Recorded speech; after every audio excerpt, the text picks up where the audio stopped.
हो चुका आगाज रण का युग बदलने की तैयारी है। हो चुका आगाज रण का युग बदलने की तैयारी है और जीत उसी की होगी जिसका संघर्ष जारी है। जी हाँ दोस्तों, बिल्कुल जो पसीना बहाएगा वो मैदान जीत कर ले जाएगा।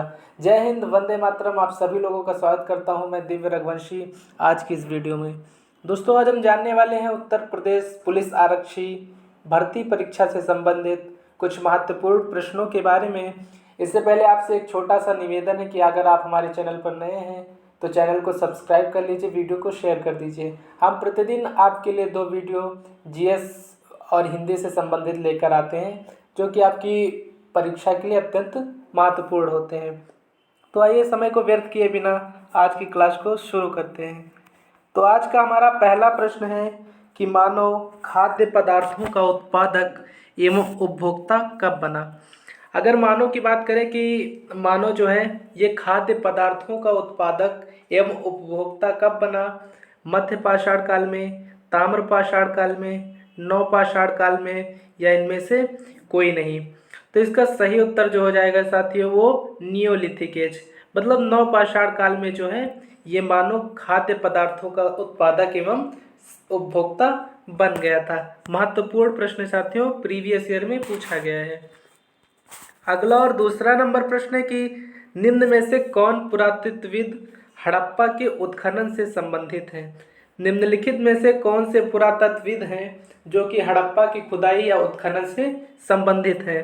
दयाराम साहनी, आर डी बनर्जी, राखाल दास बनर्जी, एस आर राव या बीबी लाल साहब। तो इसका सही उत्तर जो हो जाएगा साथियों वो हो जाएगा दयाराम साहनी।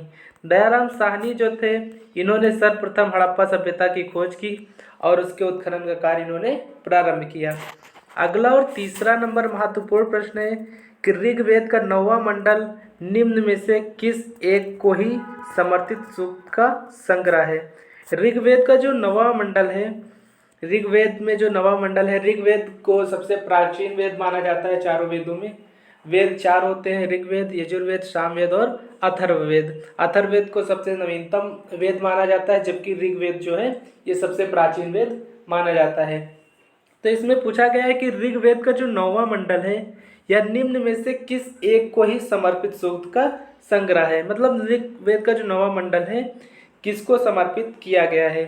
सोम को किया गया है, अग्नि को किया गया है, वरुण को किया गया है या इंद्र को किया गया है। तो इसका सही उत्तर जो हो जाएगा साथियों वो हो जाएगा सोम को। ऋग्वेद का जो 9वां मंडल है यह सोम को पूर्ण रूप से समर्पित किया गया है। अगला और चौथा नंबर प्रश्न है कि स्थायी सेना की प्रथा किसने प्रारंभ की। स्थायी सेना की जो प्रथा है ये किस शासक ने प्रारंभ की या किस सुल्तान ने प्रारंभ की। तो स्थायी सेना की अगर बात करें तो आपके ऑप्शन है इल्तुतमिश, रजिया सुल्तान, अलाउद्दीन खिलजी या मोहम्मद बिन तुगलक। तो इसका सही उत्तर जो हो जाएगा साथियों वो हो जाएगा अलाउद्दीन खिलजी। अलाउद्दीन खिलजी ने जो है ये स्थायी सेना की प्रथा का इन्होंने प्रारंभ किया था। अगला और 5वां नंबर प्रश्न है कि 1857 के विद्रोह का तात्कालिक कारण क्या था।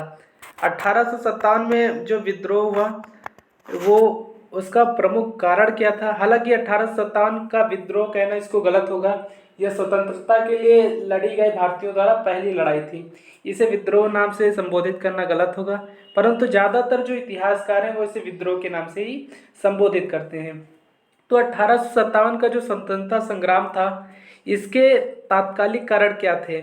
सिपाहियों को विदेश भेजा जाना था, सिपाहियों को कान में कुंडल तथा माथे पर चंदन लगाने पर रोक लगाई गई थी इसलिए विद्रोह हुआ था।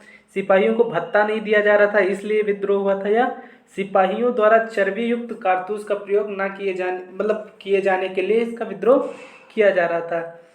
तो इसका सही उत्तर हो जाएगा साथियों जो है ऑप्शन नंबर डी, अर्थात सिपाहियों द्वारा जो चर्बी युक्त कारतूस का प्रयोग किया जा रहा था उसके विरोध में 1857 ईस्वी के विद्रोह का प्रारंभ हुआ था। अगला और छठा नंबर प्रश्न है साथियों कि वहाबी आंदोलन के प्रवर्तक थे। अत्यंत महत्वपूर्ण प्रश्न है साथियों। वहाबी आंदोलन के प्रवर्तक की अगर बात की जाए तो आपके ऑप्शन है दादू मियाँ, मौलवी अहमदुल्ला, सैयद अहमद या उपरोक्त में से कोई नहीं। तो इसका सही उत्तर हो जाएगा साथियों मौलवी अहमद उल्लाह। मौलवी अहमदुल्ला साहब जो थे ये वहाबी आंदोलन जो एक चला था उसके प्रवर्तक थे। अत्यंत महत्वपूर्ण प्रश्न है साथियों। अगला और 7वां नंबर प्रश्न है कि साइमन कमीशन कब भारत आया। साइमन कमीशन महत्वपूर्ण प्रश्न है इतिहास का, मॉडर्न हिस्ट्री का अत्यंत महत्वपूर्ण प्रश्न है। पूछा गया है कि साइमन कमीशन भारत कब आया। 8 नवंबर 1927 को, 31 दिसंबर 1927 को, 3 फरवरी 1928 को या 31 दिसंबर 1928 को। तो इसका सही उत्तर जो हो जाएगा साथियों वो हो जाएगा 3 फरवरी 1928 को। 3 फरवरी 1928 ईस्वी को साइमन कमीशन भारत आया। हालांकि इसका बहुत ज़्यादा भारी मात्रा में विरोध किया गया था। अगला और 8वां नंबर प्रश्न है कि अलंकार शास्त्र ग्रंथ किसके द्वारा लिखा गया है। अत्यंत महत्वपूर्ण प्रश्न है साथियों इतिहास विषय का, कि अलंकार शास्त्र जो है अत्यंत महत्वपूर्ण रचना है और बहुत ही प्रसिद्ध रचना है। कि अलंकार शास्त्र ग्रंथ जो है ये निम्नलिखित में से किसके द्वारा लिखा गया था। नारद के द्वारा, सोमदेव, लोचन या राजा भोज।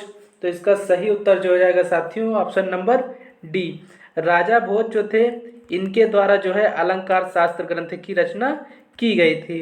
अगला और महत्वपूर्ण प्रश्न है कि भारतीय संस्कृत का व्यवस्थित रूप किस युग से शुरू हुआ माना जाता है। भारतीय संस्कृत का जो व्यवस्थित रूप दिखाई देता है वर्तमान में, यह किस युग से व्यवस्थित रूप जो है किस युग से शुरू हुआ माना जाता है। सैंधव युग से, वैदिक युग से, मौर्य युग से या मध्य युग से। तो इसका सही उत्तर, अगर सही उत्तर की बात करें साथियों, तो इसका सही उत्तर जो हो जाएगा वो हो जाएगा वैदिक पीरियड या वैदिक युग। वैदिक युग से जो है भारतीय संस्कृत को व्यवस्थित रूप से सुसंगठित किया गया था। अगला और महत्वपूर्ण प्रश्न है साथियों कि मोहिनीअट्टम किस राज्य का शास्त्रीय नृत्य है। पूछा गया प्रश्न है साथियों, प्रीवियस ईयर में पूछा गया है, डबल स्टार लगा लीजिए कि मोहिनीअट्टम जो है ये किस राज्य का शास्त्रीय नृत्य है। और शास्त्रीय नृत्य से एक न एक प्रश्न अवश्य पूछा जाता है। तो मोहिनीअट्टम की अगर बात करें तो ये तमिलनाडु का है, महाराष्ट्र का है, केरल का है या कर्नाटक का है। तो इसका सही उत्तर अगर सही देखा जाए तो केरल, इसका सही उत्तर केरल हो जाएगा। तो मोहिनीअट्टम जो है ये केरल राज्य का शास्त्रीय नृत्य है। अगला और 11वां नंबर प्रश्न है साथियों कि सितार व तबला का आविष्कारक किसे माना जाता है। सितार व तबला का आविष्कार किसने किया या सितार व तबला के आविष्कारक के रूप में किसे जाना जाता है। स्वामी हरिदास को, तानसेन को, अमीर खुसरो को या बैजू बावरा को। तो इसका सही उत्तर हो जाएगा साथियों अमीर खुसरो को। अमीर खुसरो को हिंदी खड़ी बोली का जो है प्रथम कवि भी माना जाता है और अमीर खुसरो को ही सितार व तबला का आविष्कारक भी माना जाता है। अगला और 12वां नंबर प्रश्न है कि पुरी के जो जगन्नाथ मंदिर है, पुरी का जगन्नाथ मंदिर किस शैली में इसका निर्माण किया गया है। पुरी के जगन्नाथ मंदिर का निर्माण किस शैली में किया गया है। नागर शैली में, द्रविड़ शैली में, बेसर शैली में या दक्कनी शैली में। तो इसका सही उत्तर हो जाएगा साथियों नागर शैली। नागर शैली और द्राविड़ शैली ये मंदिर निर्माण कला की अत्यंत प्राचीन शैलियाँ हैं और दक्षिण भारत के जो ज़्यादातर मंदिर हैं वो द्राविड़ और नागर शैली में ही बनाए गए हैं। अगला और 13वां नंबर प्रश्न है कि निम्नलिखित में से कौन सा राग दोपहर में गाया जाता है। निम्नलिखित में से कौन सा राग है जो दोपहर में गाया जाता है। राग यमन, राग सारंग, राग ललित या राग भैरवी। पूछा गया प्रश्न साथियों हिंदी का कि निम्नलिखित में से कौन सा राग दोपहर में गाया जाता है। तो इसका सही उत्तर हो जाएगा साथियों राग सारंग।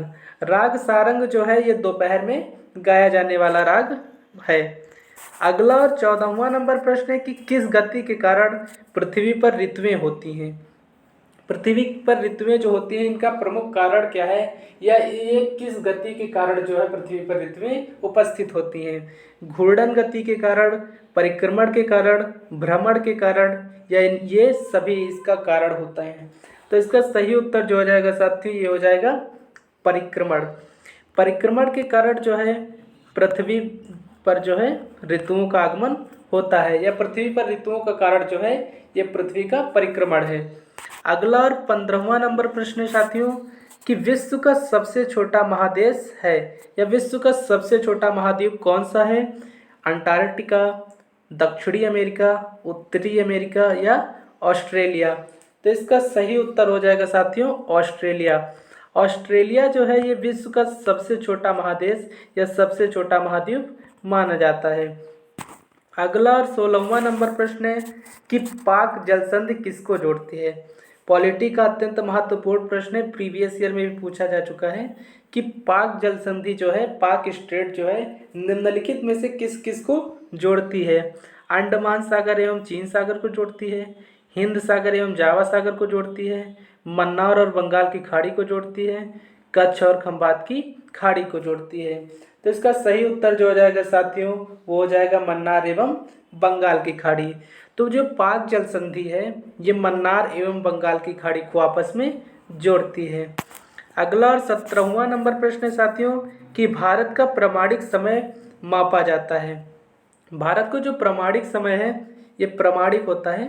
भारत को जो प्रामाणिक समय है वो मापा जाता है 82 डिग्री 30 मिनट पश्चिमी देशांतर, 82 डिग्री 30 मिनट उत्तरी देशांतर, 82 डिग्री 30 मिनट दक्षिणी देशांतर या 82 डिग्री 30 मिनट पूर्वी देशांतर।